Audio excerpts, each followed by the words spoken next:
You know, I don't often do a lot of AEW reviews, but I felt like doing one today. So I decided to have a bit of a watch on what happened on AEW Dynamite, the beach break, and I really liked what I saw. So I figured, why not give you guys a bit of a different review today?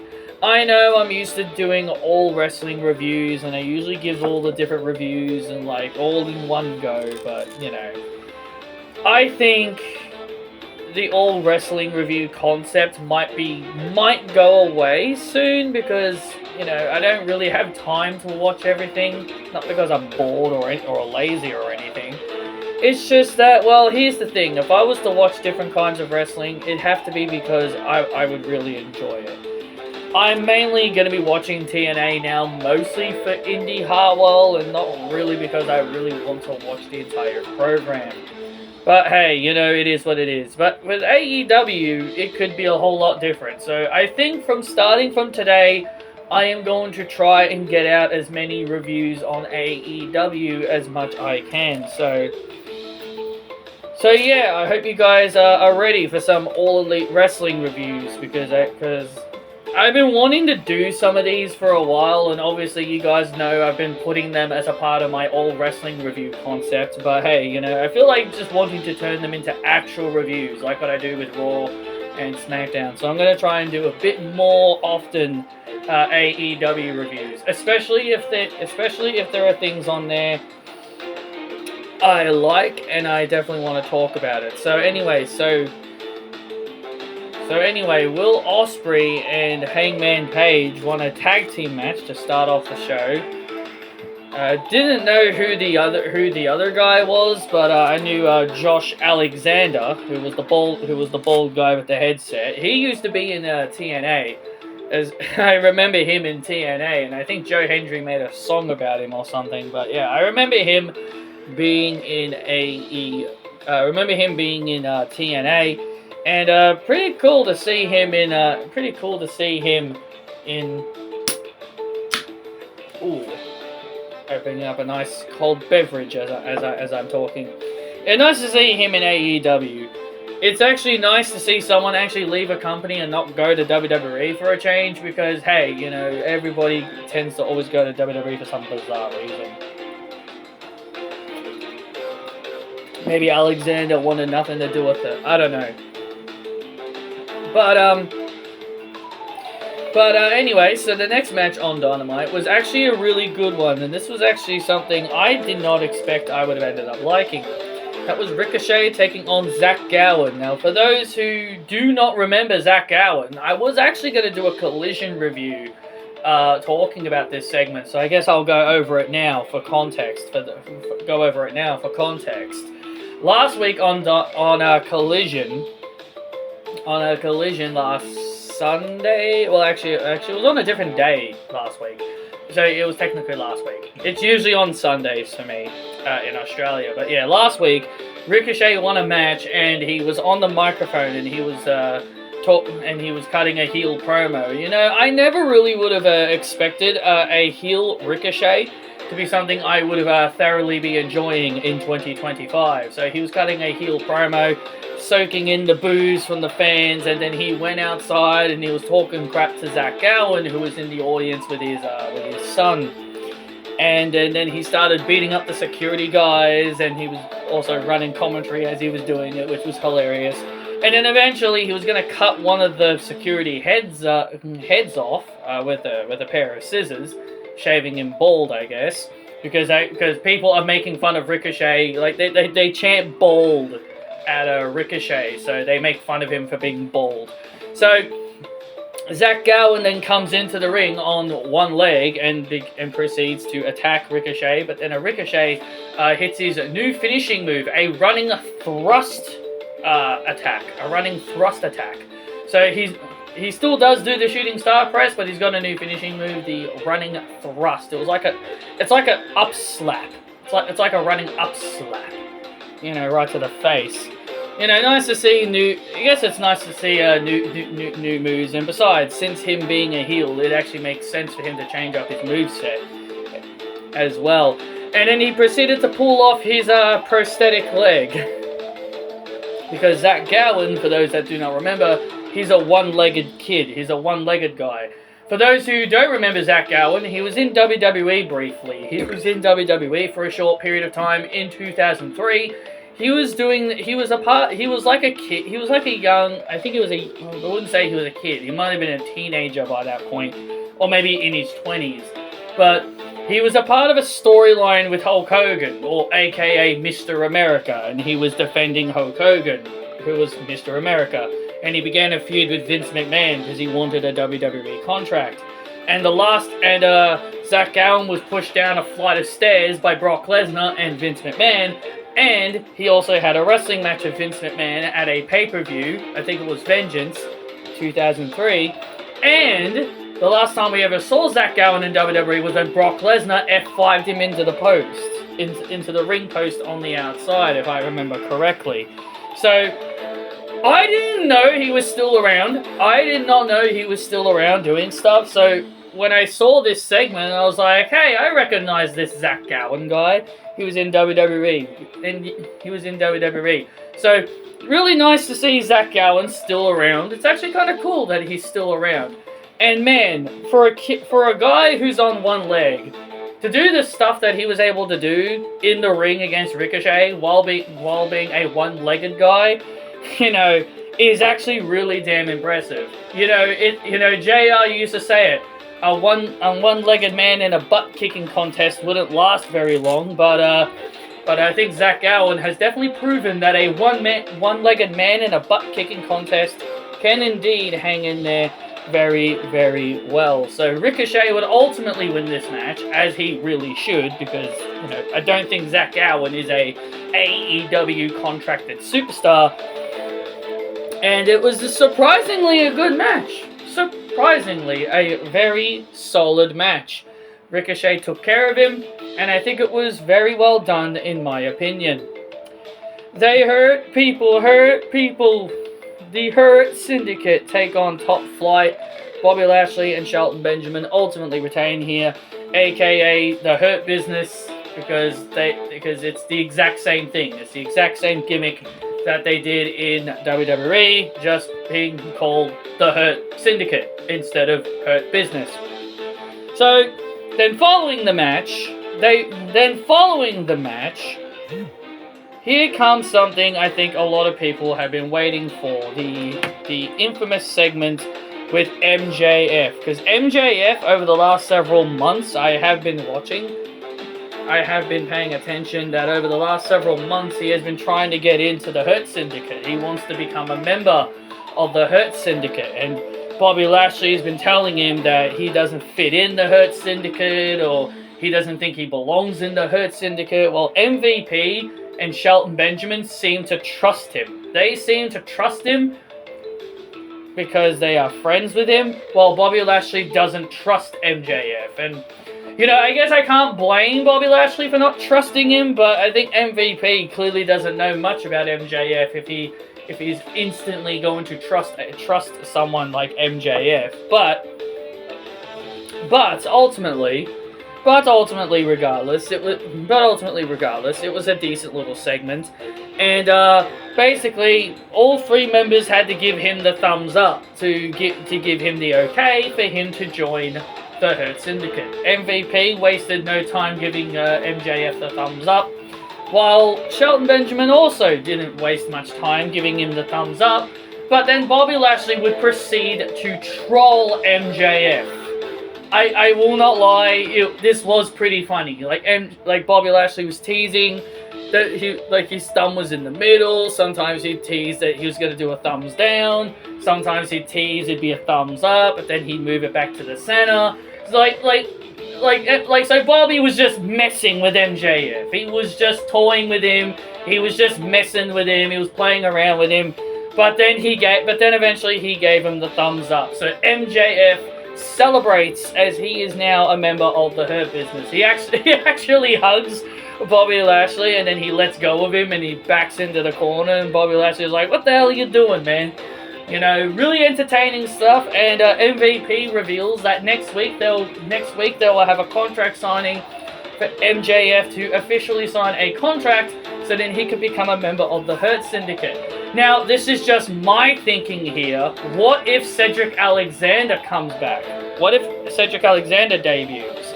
What if Cedric Alexander debuts? What if they tell him, actually, we lied. We may have said you were going to be a part of the Hurt Syndicate, but we actually meant somebody else. And then out comes Cedric Alexander. And then Cedric Alexander becomes a member, you know? Because we all know he was a part of the WWE one. I'm not trying to say Cedric Alexander will join AEW, because I know a lot of people will think, do you not realize that his wife used to work there and his wife hated working there and all that stuff? You know, there's going to be people that's going to think that. They're like, oh, you know, his wife, Big Swole, used to work for AEW. Why would he work there? Because the AEW treated her like crap or whatever. But ultimately, I'm just saying this could be a possibility. I'm not saying, yes, this is going to happen. It's a possibility. I think it's a possibility that Cedric Alexander could turn up next week as a way to troll MJF even further, that he's not a member of the Hurt Syndicate. But if he is a member of the Hurt Syndicate, then I guess that's cool for him. I guess that's cool for him because, you know, he's clearly been trying to join them for a while. And also, I'm very curious. And also, I thought the Hurt Syndicate were heels. So, and MJF is also a heel, so I don't know why a heel faction is hesitant to have another heel join their group. If you know what I mean. But hey, you know, nice little segment here. MJF, a part of the Hurt Business, or is he? I think he is a part of the Hurt Business, but apparently he'll be getting his contract next week to sign to become an official member. So I guess we will see what happens there. The following next match is a women's match, a women's four-way eliminator. Timeless Toni Storm taking on the returning Sky Blue. Nice to see Sky Blue back. The New Japan Strong Stardom Champion, New Japan thingy, the one that Mercedes carried around. AZM or Azumi. Well, it's Azumi, but it's pronounced AZM because Mercedes says it that way. And also Mina Shirakawa making her official AEW debut.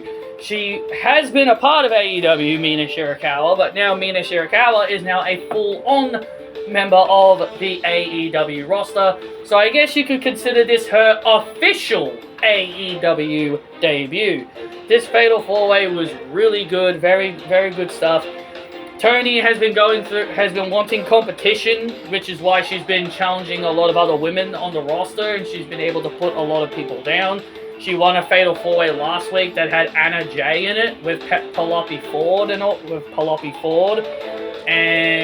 I forgot who the other person was, but that doesn't matter. And she also beat a girl named Lady Frost. I can't say I know who that is.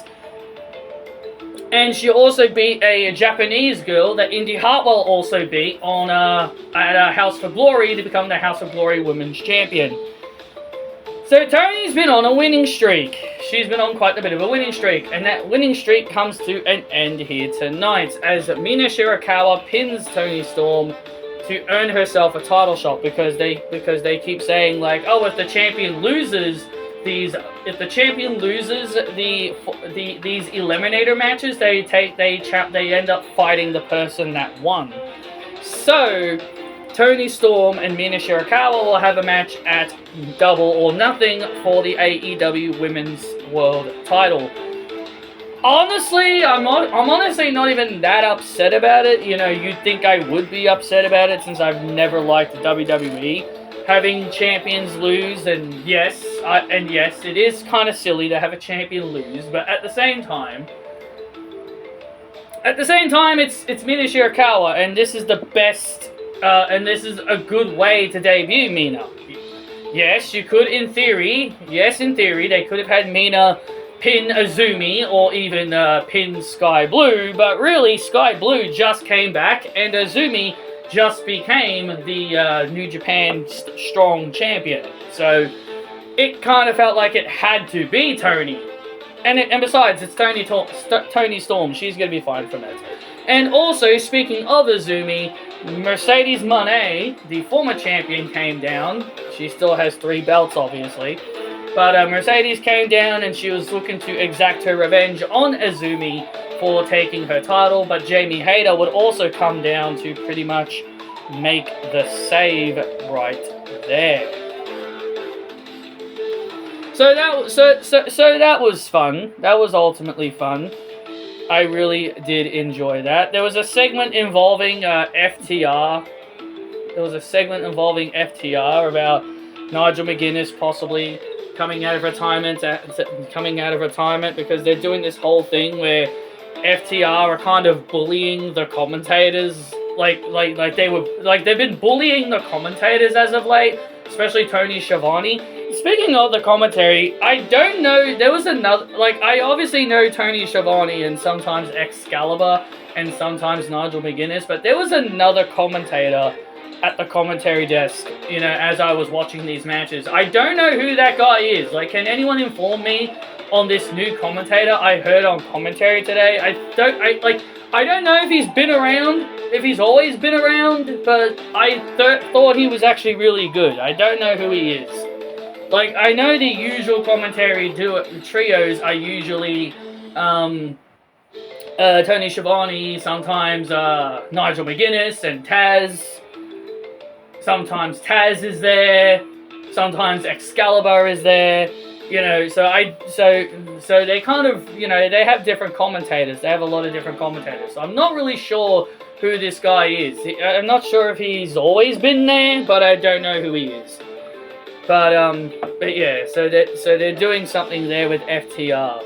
It feels like I don't even know why I know why they're doing it, because they're building them up as devastating heels, but it's not like it's gonna matter anyway, because it's just gonna get beat by Adam. I don't put anybody over Copeland. They're just gonna ultimately lose to Adam.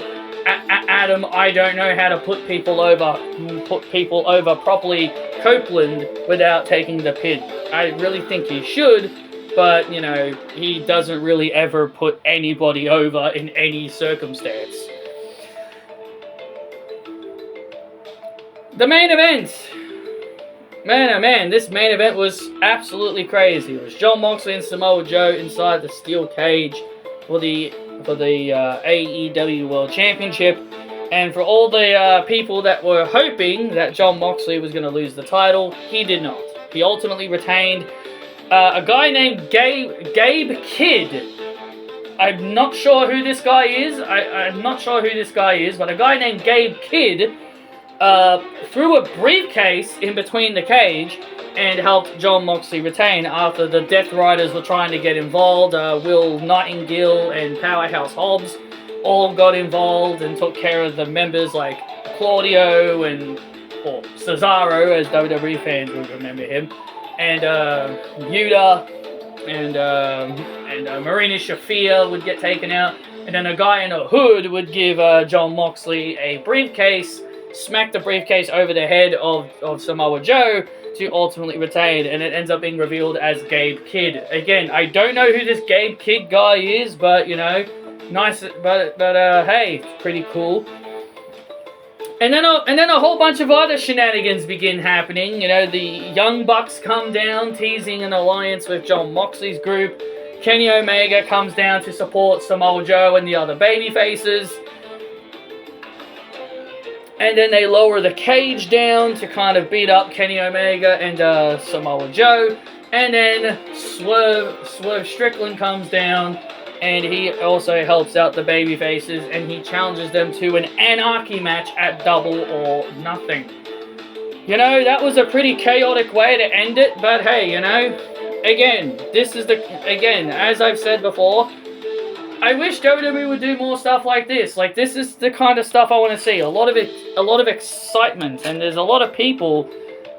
While I may not know some people, while I may not know a lot of other people on AEW as much as I do with WWE, but at least there's still some good stuff on here that I actually genuinely really liked. And that's all I asked for. Just good wrestling, and just good wrestling for me to enjoy. But unfortunately, WWE just doesn't seem to do that very often, and they always just seem to rely on the same people. But hey, different strokes for different blokes, as they say. But ultimately, I thought this was a very good Dynamite. I thought this was a very good Dynamite show. And yeah, I'm looking forward to doing more reviews on AEW. I've been wanting to do more the AEW reviews for quite some time, since we can now watch it in Australia on ESPN. Since we can now watch it on the ESPN channel, I can definitely find time to possibly watch these shows if I can. So thank you all so much for watching this review. I hope you guys enjoyed, and I will see you all in the next part.